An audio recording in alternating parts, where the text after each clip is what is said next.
Hello, hi YouTube. Welcome to my new YouTube channel, Being Filtered. എന്താണ് brain rote?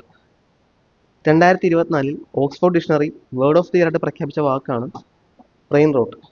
നമുക്ക് എല്ലാവർക്കും അറിയാവുന്ന കാര്യമാണ് Instagram, YouTube, Facebook, WhatsApp, Twitter ഇതുപോലത്തെ സോഷ്യൽ മീഡിയ പ്ലാറ്റ്ഫോംസ്. ഇതിനകത്തൊന്നും നമ്മൾ കയറാത്ത ഒരു ദിവസവും ഉണ്ടാകത്തില്ല, അല്ലെങ്കിൽ ഈ പ്ലാറ്റ്ഫോംസ് നമ്മുടെ ലൈഫിലൂടെ കടന്നു പോകാത്ത ഒരു ദിവസവും തന്നെ ഉണ്ടാകാറില്ല. ഈ ജനറേഷനിലെ ഒരു മനുഷ്യൻ ഇതൊരു പ്രശ്നമാണ്. യെസ്, റിയലി ഇതൊരു പ്രശ്നമാണ്. എങ്ങനെയാണ് ഇത് പ്രശ്നമാണെന്ന് ചോദിച്ചാൽ, ഇത് കൺട്രോൾഡായിട്ട് ഉപയോഗിച്ച് സ്വന്തം ലൈഫിലും സ്വന്തം കരിയറിനും ഗുണമാവുന്ന രീതിയിൽ ഉപയോഗിക്കുന്നവർക്ക് ഇറ്റ്സ് ഡെഫിനറ്റ്ലി എ ബ്ലെസ്സിങ്. പക്ഷേ നേരെ തിരിച്ച് വേറൊരു കൂട്ടം ആൾക്കാരുണ്ട്, ഞാനും കാണുന്നവരിൽ പലരും ഉൾപ്പെടുന്ന നമ്മളിൽ പലരും. ഇതൊരു തരം അഡിക്ഷനാണ് ഉണ്ടാക്കുന്നത്. ഞാൻ നിങ്ങളോട് കുറച്ച് ചോദ്യം ചോദിക്കാം, നിങ്ങൾ അത് വെച്ച് നിങ്ങൾ തന്നെ അനലൈസ് ചെയ്ത് നോക്കും. അപ്പം നിങ്ങൾക്ക് മനസ്സിലാവും നിങ്ങൾക്ക് ബ്രെയിൻ റോട്ട് ഉണ്ടോ ഇല്ലയോ എന്ന്. ഒന്ന്, കുറച്ച് നേരം പോലും ഫോൺ ഇല്ലാതെ ഇരിക്കാൻ നിങ്ങൾക്ക് പറ്റുന്നുണ്ടോ? ഏതെങ്കിലും ഒരു ആവശ്യത്തിന് ഫോൺ എടുത്താൽ, ഒരു നോട്ടിഫിക്കേഷൻ വന്നിട്ട് നിങ്ങളുടെ ഫോൺ എടുത്താൽ, നിങ്ങൾ കുറഞ്ഞത് അരമണിക്കൂറോ 1 മണിക്കൂറോ എങ്കിലും കഴിഞ്ഞിട്ടാണോ ആ ഫോണൊന്ന് മാറ്റി വയ്ക്കാറ്?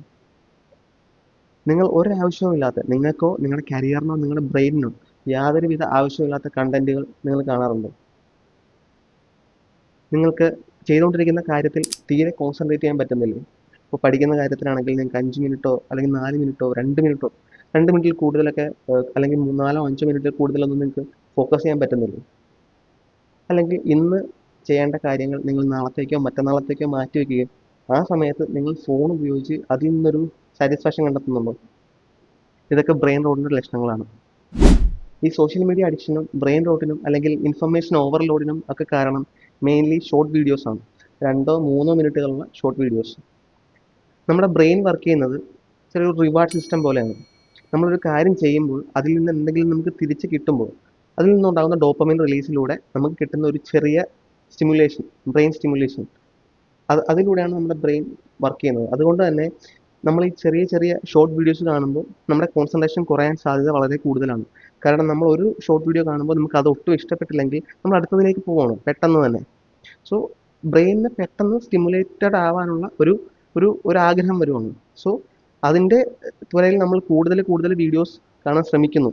കൂടുതൽ നമ്മുടെ ബ്രെയിനിനെ സ്റ്റിമുലേറ്റഡ് ആക്കാൻ പറ്റുന്ന വീഡിയോസ് നമ്മൾ കാണാൻ ശ്രമിക്കുകയാണ്. ഇതുവഴി നമ്മുടെ കോൺസെൻട്രേഷൻ ലെവൽ വല്ലാണ്ട് ഇടിഞ്ഞു പോവുകയും നമുക്ക് ചെയ്തുകൊണ്ടിരിക്കുന്ന കാര്യങ്ങളിൽ ഈ ഫോൺ ഒഴികെ അല്ലെങ്കിൽ സോഷ്യൽ മീഡിയ ഇതുപോലത്തെ ലോ ക്വാളിറ്റി കണ്ടന്റ് ഒഴികെ വേറെ ഒന്നിലും, നമ്മുടെ സ്റ്റഡീസിലാവട്ടെ, കരിയർ ബിൽഡിങ്ങിലാവട്ടെ, വേറെ ഒന്നിലും തന്നെ നമുക്ക് ഫോക്കസ് ചെയ്യാൻ പറ്റുകയോ അല്ലെങ്കിൽ അതിലോട്ട് നമുക്ക് കൂടുതൽ ടൈം ഇൻവെസ്റ്റ് ചെയ്യാൻ പറ്റുകയോ ഒന്നും ചെയ്യാൻ പറ്റാതെ വരികയും ചെയ്യുന്നു. സോ ഇതൊക്കെ ബ്രെയിൻ റോട്ടിൻ്റെ ലക്ഷണങ്ങളാണ്. നിങ്ങളും ബ്രെയിൻ റോട്ട് അഫക്റ്റഡ് ആണെന്ന് നിങ്ങൾക്ക് തോന്നുന്നുണ്ടോ? പ്രോക്രാസ്റ്റിനേഷൻ, കോൺസെൻട്രേഷൻ ഇല്ലായ്മ, ഇതൊക്കെ നിങ്ങളുടെ ലൈഫിനെ അഫക്റ്റ് ചെയ്യുന്നുണ്ടെന്ന് നിങ്ങൾക്ക് തോന്നുന്നുണ്ടോ? സിമ്പിളായിട്ട് നമുക്ക് കോൺസെൻട്രേഷനെ തിരിച്ചു കൊണ്ടുവരാം, പ്രോക്രാസ്റ്റിനേഷനെയും മാറ്റാം. നിങ്ങൾ ചെയ്യേണ്ട പ്രധാനപ്പെട്ട കാര്യങ്ങൾ എന്ന് പറയുന്നത് കുറച്ച് നേരം ഒറ്റയ്ക്ക് ഇരിക്കാൻ ശ്രമിക്കുക എന്നുള്ളതാണ്.